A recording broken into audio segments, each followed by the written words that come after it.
नमस्कार दोस्तों।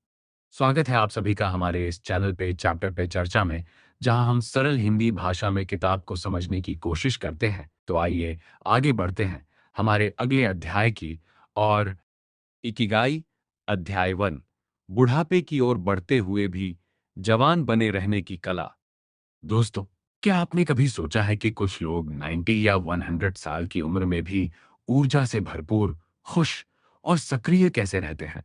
उनका रहस्य केवल अच्छा खान-पान या दवाइयां नहीं है। उनके जीवन का सबसे बड़ा राज है जीने का एक उद्देश्य, जिसे जापानी भाषा में इकिगाई कहा जाता है। इस अध्याय में लेखक हमें जापान के एक छोटे से द्वीप ओकिनावा की कहानी बताते हैं। यह स्थान दुनिया के उन क्षेत्रों में गिना जाता है जहां सबसे अधिक लोग लंबा और स्वस्थ जीवन जीते हैं। लेकिन उनकी लंबी उम्र का असली कारण सिर्फ उनकी जीवन शैली नहीं, बल्कि उनका जीवन के प्रति सकारात्मक दृष्टिकोण है। हमेशा सक्रिय रहना। इस अध्याय का पहला और सबसे महत्वपूर्ण संदेश है कि जीवन में कभी पूरी तरह रुकना नहीं चाहिए। बहुत से लोग सोचते हैं कि रिटायरमेंट के बाद अब आराम करने का समय है, लेकिन ओकिनावा के लोग मानते हैं कि जब तक शरीर और मन काम करते रहते हैं, तब तक इंसान जीवंत रहता है। इसलिए वे उम्र चाहे कितनी भी हो, अपने पसंदीदा काम, बागवानी, हस्तकला, संगीत या समाज सेवा से जुड़े रहते हैं।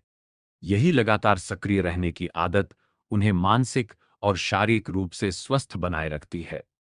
मजबूत रिश्तों की ताकत। इस अध्याय में यह भी बताया गया है कि इंसान अकेले खुश नहीं रह सकता।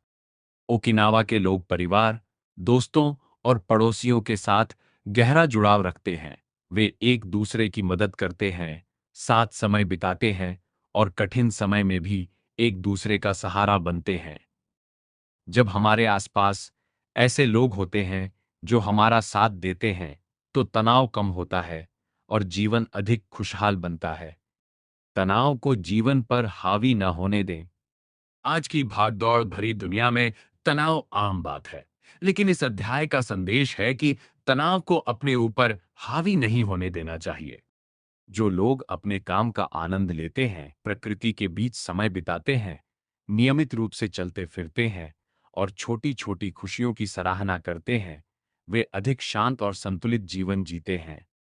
हर सुबह उठने की एक वजह।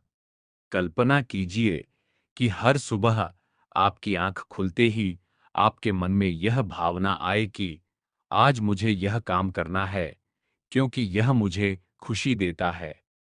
यही है इकिगाई। यह कोई बहुत बड़ा लक्ष्य होना जरूरी नहीं है। किसी के लिए बच्चों को पढ़ाना, किसी के लिए चित्र बनाना, किसी के लिए लोगों की मदद करना और किसी के लिए अपने परिवार के साथ समय बिताना भी। जब जीवन में उद्देश्य होता है, तो हर दिन अर्थपूर्ण बन जाता है। छोटी छोटी आदतों का बड़ा असर। यह अध्याय हमें सिखाता है कि लंबी और स्वस्थ जिंदगी किसी एक बड़े फैसले का परिणाम नहीं होती।